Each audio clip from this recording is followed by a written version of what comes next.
শাহিন তার নিজের স্ত্রীকে কিভাবে মেরে ফেলা যায় সেই উপায় খুঁজছিল, যাতে তার বউ জানতে না পারে শাহিন তাকে মারতে চায়। কারণ শাহিন ভাবল কিভাবে নাহিদার ছোট বোনের সাথে। একদিন শাহিন শরবতের সাথে কিছু একটা মিশিয়ে নাহিদাকে বলল, শরবতটুকু খেয়ে নাও। তারপর নাহিদা যা করল তা শুনলে তোমাদের কোনো হুঁশ থাকবে না। আমি কথা দিলাম, তোমরা কল্পনায় করতে পারবে না এটা কি হলো। তাহলে পুরো ঘটনাটি বলি। নাহিদাকে আমি বিয়ে করেছিলাম বাবা মায়ের পছন্দেই। জীবনে কখনো প্রেম করিনি, আর এসবে আমার আগ্রহ ছিল না একদম। একদিন হুট করে মা নিয়ে গেলেন মেয়ে দেখতে, আর সেদিন আমি সত্যিই নাহিদার সৌন্দর্যে বিমোহিত হয়ে নিজেকে আর আটকে রাখতে পারিনি। কোনো কিছু না ভেবেই হ্যাঁ বলে দিয়েছিলাম। এরপর সবকিছুর পাট চুকিয়ে অবশেষে নাহিদাকে আমি নিজের ঘরের বউ করে আনলাম। লোকমুখে অনেক শুনেছি যে সুন্দরী মেয়েরা একটু অহংকারী হয় আর স্বামীকে তেমন পাত্তা দেয় না, কিন্তু নাহিদা ছিল তার সম্পূর্ণ উল্টো। তবে একটি বিষয় আমার কাছে বেশ খারাপ লাগতো, আর তা হলো আমার স্ত্রী প্রয়োজন ছাড়া একটি কথাও বলতো না কখনো কারো সাথে, এমনকি আমার সাথেও না। অফিস শেষে বাড়ি ফিরলে ওকে সামনে বসিয়ে কেবল আমিই বক বক করতাম, আর সে আমার সামনেই অন্যমনস্ক হয়ে বসে থাকত। আমি প্রায়শই নাহিদাকে জিজ্ঞেস করতাম, আচ্ছা নাহিদা, সবসময় তো আমিই কথা বলি, কিন্তু তুমি তো কিছুই বলো না, আর তুমি মাঝে মধ্যেই কোথায় হারিয়ে যাও বলো তো। আমার কথা শুনে ও খানিকটা মায়ামাখা হাসি দিয়ে বলে, দুইজনই যদি বক্তা হই তাহলে শ্রোতা হবে কে, তুমিই বলো। নাহিদার যুক্তি শুনে আমি মুচকি হাসি দিয়ে ওর কথার প্রতি উত্তরে নিজেই আবার জিজ্ঞেস করি, আচ্ছা একটা সত্যি কথা বলো তো, তুমি কি আমার সাথে সত্যিই সুখে আছো? সুখে আছি মানে? তোমার মতো স্বামী পাওয়া ভাগ্যের ব্যাপার। একজন স্বামী যে তার স্ত্রীকে এতটা যত্ন করে, এর থেকে আর বেশি সুখ কি বা হতে পারে, তুমিই বলো। নাহিদার কথা শুনে স্বভাবতই আমার চোখ দুটো আনন্দের জোয়ারে খানিকটা ঝাপসা হয়ে আসত। আমার পরিবারের মানুষগুলো না কেমন যেন। নাহিদাকে তারা এতটাই ভালোবাসে যে আমি আপন ছেলে হওয়া সত্ত্বেও আমার প্রতি ভালোবাসাটা যেন নিতান্তই তুচ্ছ। লোকে বলে বেশি সুখ কখনোই ভালো না, কারণ এটা নাকি ঝড় আসার আগাম বার্তা। আমাদের পরিবারের ক্ষেত্রেও ঠিক এমনটাই হয়েছিল। একদিন আমার স্ত্রী আমাকে হুট করে বলে ওর মাথায় নাকি মাঝে মধ্যেই প্রচণ্ড ব্যথা হয়। আমি অনেকটা কৌতূহল আর ভয়মাখা কণ্ঠে বলে উঠলাম, কবে থেকে ব্যথা হচ্ছে? নাহিদা কিছুটা ইতস্তত ভঙ্গিতে বলে, এই 2-3 মাস হবে। ওর কথা শুনে বেশ কিছুটা অবাক হয়ে পরক্ষণেই ওকে রাগান্বিত স্বরে বলি, মানে এতদিন তোমার মাথা ব্যথা আর আমাকে কিছুই জানাওনি? এক্ষুনি ডাক্তারের কাছে চলো। সেদিন আমি ডাক্তারের কাছে নাহিদাকে নিয়ে গিয়েছিলাম। আমাদের মধ্যে এরকম ভালোবাসায় ভরপুর ছিল আমাদের সংসার। আমরা দুজন খুব সুখেই দিন কাটছিল, কিন্তু আমাদের ভালোবাসায় দূরত্ব সৃষ্টি হতে লাগলো। নাহিদার সাথে শাহিনের বিয়েটা হয়েছিল বেশ জাঁকজমকপূর্ণভাবেই। বিয়ের আগে মেয়েটিকে কেবল একবারই দেখার সুযোগ হয়েছিল তার, আর সেই প্রথম দেখাতেই নাহিদাকে সে নিজের হৃদয়ঘরের সম্পূর্ণ অংশটিই ছেড়ে দিয়েছিল। নাহিদারও যে তাকে পছন্দ হয়নি তাও কিন্তু নয়, কেননা একাধারে শাহিন যেমনই সুদর্শন একজন পুরুষ, তেমনি একজন উচ্চপদস্থ সরকারি কর্মকর্তাও বটে। বিয়ের পর থেকে তাদের দুজনের সুখের কোনো কমতি ছিল না। এমনকি নাহিদার সব কথাই শাহিন রাখার চেষ্টা করত। তাই তো বিয়ের 6 মাসের মাথায় যখন নাহিদা ওর স্বামীর নিকট চাকরির আবদার করে বসে, তখন শাহিন নিজের স্ত্রীর কথা আর ফেলতে পারেনি। তবে এত কিছুর মাঝেও শাহিনের আলাদা মেয়েদের সাথে প্রেম করতে চাইত। তাই তো নাহিদার অজান্তেই সে অনেক মেয়েদের সাথে প্রেম করতে চাইত, কিন্তু সে নাহিদার সামনে নিজেকে এমনভাবে উপস্থাপন করে যে তার মতো নিরীহ প্রাণী এই জগতে মনে হয় একটিও নেই। আর নাহিদা মেয়েটিও না কেমন যেন খুব বোকা, সে এখনো পর্যন্ত বুঝতেই পারেনি যে শাহিন তার অনুপস্থিতিতে মেয়েদের সাথে গল্প করে। ইদানিং রুজিনা শাহিনকে বেশ চাপ দিচ্ছে যে সে যেন নাহিদার সাথে সম্পর্কচ্ছেদ করে তাকে তার বউ হিসেবে ঘরে তুলে আনে। কিন্তু এই কথাটি রুজিনা যতটাই সহজভাবে বলেছে, শাহিনের নিকট এই কাজটি করা তার চেয়েও বহু কঠিন কাজ। কেননা সম্পর্ক বিচ্ছেদের ক্ষেত্রে তো অন্তত পক্ষে একটি উশিলার প্রয়োজন। কিন্তু অবাক করা বিষয় হলো নাহিদা মেয়েটি এতটাই নমনীয় মনের অধিকারী যে বিয়ের পর ওর সাথে শাহিনের কোনো বিষয় নিয়ে একবারও কথা কাটাকাটি হয়নি। শাহিন দরজাটা আস্তে করে ঠেলে দিয়েই নিজেদের বেডরুমে প্রবেশ করল। ওইদিকে কম্পিউটারের সামনে বসে নাহিদা একমনে কাজ করছে।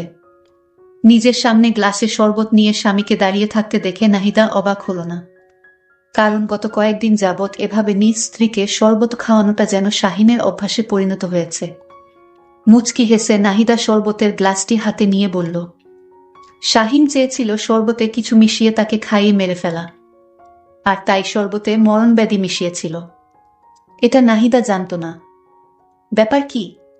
ইদানিং দেখছি আমার প্রতি তোমার কেয়ার বেশ বেড়ে গেছে। কথাটি মজার ছলে বললেও শাহিন কিছুটা চমকে উঠল বোধ হয়। পরক্ষণেই মুখমণ্ডলটিকে স্বাভাবিক করে বলল, স্বামী হিসেবে স্ত্রীর একটু আত্মু কেয়ার নেওয়া তো অস্বাভাবিক কিছু না, তাই না? তুমি আগে শরবতটুকু খেয়ে নাও। নাহিদা মুখে কিঞ্চিত হাসির রেখা টেনে বলল, এখন খাবো না, আগে রাতের খাবারটা সেরে নেই, তারপর খাবো। আজ তোমার প্রিয় ভুনা খিচুড়ি আর খাসির মাংস রান্না করেছি। টেবিলে চলো, দুজন একসাথে খাবো। নাহিদার কথায় শাহিনের চোখে মুখে বিরক্তির আভা ফুটে উঠলেও সে ঠান্ডা শরবত খাওয়ার জন্য আর ওকে জোর করতে পারল না। তবুও সে মনে মনে বলছে, আজ যেভাবেই হোক তোকে আমি শরবতের সাথে খাওয়াবই। খাবার টেবিলে শাহিনের সামনে গরম গরম খিচুড়ি আর খাসির মাংস নিয়ে বসে আছে নাহিদা। সে শাহিনের প্লেটে খিচুড়ি আর মাংস ঢেলে দিচ্ছে, কিন্তু এদিকে তার যেন খাওয়ার কোনো নামই নেই। অজানা কৌতূহলে শাহিন জিজ্ঞেস করল, কি হলো, তুমি খেতে বসছো না যে? নাহিদা পুনরায় মুচকে হেসে বলে, আমি পরে খাবো, তুমি এখন খাও। সেটা আবার হয় নাকি? দুজন একসাথেই খাবো, তুমিও প্লেট নিয়ে বসে পড়ো। এবার নাহিদা চোখে মুখে বিরক্তির রেশ টেনে বলল, আরে তুমি খাও তো, আমার অনেক কাজ পড়ে আছে। আজ কাজের বুয়াটাও কাজ করতে আসেনি, সকল থালা বাসন নোংরা হয়ে আছে। তুমি এখন খাও, আমি বরং থালা বাসনগুলো ধুয়ে এবং সবকিছু গুছগাছ করে একবারই খেতে বসবো। নিজ স্ত্রীর কথায় শাহিন আর কথা না বাড়িয়ে মাংসের ঝোলও মিশিয়ে খিচুড়ি খেতে শুরু করল। তবে খাবার এত মজাদার হলেও সে খিচুড়ির মধ্যে একটা অদ্ভুত গন্ধ পেত, মনে হচ্ছে খিচুড়িতে কিছু একটা মিশানো হয়েছে।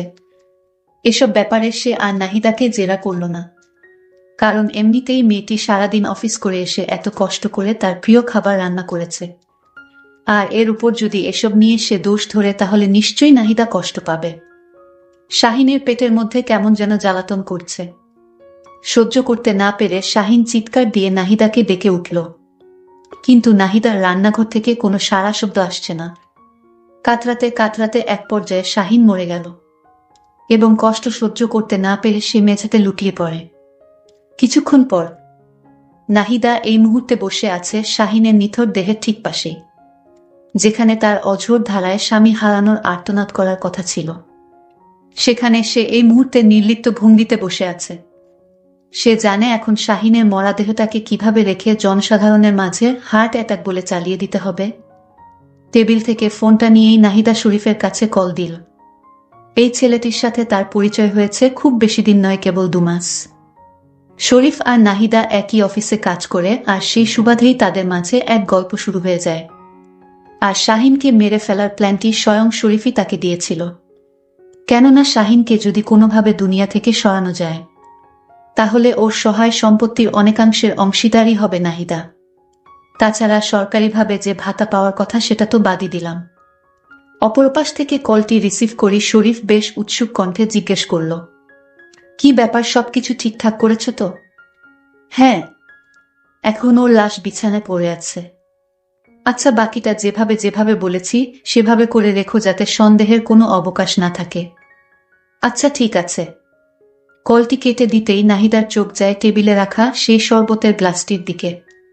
মুহূর্তেই তার চোখ বেয়ে 2 ফোঁটা অশ্রু গড়িয়ে পড়ে। যত যাই হোক, শাহিন যে বিয়ের পর থেকে এতগুলো দিন তার কাছে এক শ্রেষ্ঠ স্বামীর ভূমিকায় ছিল, সেটা নাহিদার অস্বীকার করার সুযোগ নেই। ধীর পায়ে সে গ্লাসটির দিকে এগিয়ে গিয়ে সেটি হাতে গুজে নেয়। সে যদিও তার স্বামীর খুনি, কিন্তু এই মুহূর্তে এই গ্লাসে ঠান্ডা শরবতটুকু খেয়ে সে শাহিনের শেষ আবদারটুকু রক্ষা করতে চায়, তাই শরবতটুকু খেয়ে নিল। খাওয়ার পর নাহিদা বিছানায় বসে ব্যথার যন্ত্রণায় ছটফট করছে। কিছুক্ষণ পর ওর মুখ দিয়ে ছিটকে আসে। দারুণ পেটের যন্ত্রণা যেন আরও একটু বাড়ল। একদিক থেকে রুজিনা শাহিনের নাম্বারে একের পর এক কল দিয়ে যাচ্ছে, অপরদিকে শরীফ নাহিদার নাম্বারে দিয়ে যাচ্ছে একের পর এক কল। কিন্তু দুঃখের বিষয় এপাশ থেকে কেউই তাদের কল রিসিভ করছে না। পরদিন শাহিনের বাড়িতে সাংবাদিক এবং পুলিশের হট্টগোলে এক বিরূপ পরিবেশের সৃষ্টি হয়। মিডিয়ায় খবর প্রকাশ হচ্ছে যে পারিবারিক কলহের জেরে স্ত্রীর স্বামীকে কিছু একটা খাইয়ে হত্যার পর স্ত্রীর পুনরায় নিজেই মরে যায়। কিন্তু তারা আদৌ জানে না যে ওরা একে অপরের ফাঁদে পড়ে। এই মুহূর্তে উভয়েই নরকের পথে ধাবিত হচ্ছে। এটাই তো কাম্য।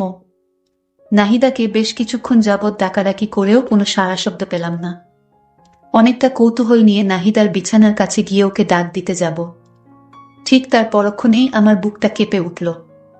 আমি আকস্মিক ওর কাছ থেকে কিছুটা দূরে সরে গেলাম, আর ঠিক পর মুহূর্তেই নাহিদাকে জড়িয়ে ধরে চিৎকার করে কেঁদে উঠলাম। পাশের রুম থেকে আমার মা চিৎকার শুনে দৌড়ে এসে ঘটনার আকস্মিকতায় তিনিও হতভম্ব হয়ে স্থিরচিত্তে দাঁড়িয়ে রইলেন। মা এই চিত্র দেখে অবাক হয়ে গেল। বন্ধুরা তারা দুজনেই চেয়েছিল একে অপরকে মারতে, কিন্তু তাদের ইচ্ছা পূরণ হয়েছে। বন্ধুরা, পরিশেষে তোমাদের বলে রাখা ভালো লোক মানুষকে ধ্বংস করে দেয়। এই গল্পের মাধ্যমে বলা যায়, অতি লোভে তাতি নষ্ট। তাই তোমরা কখনো এই ধরনের কাজ থেকে বিরত থাকবা।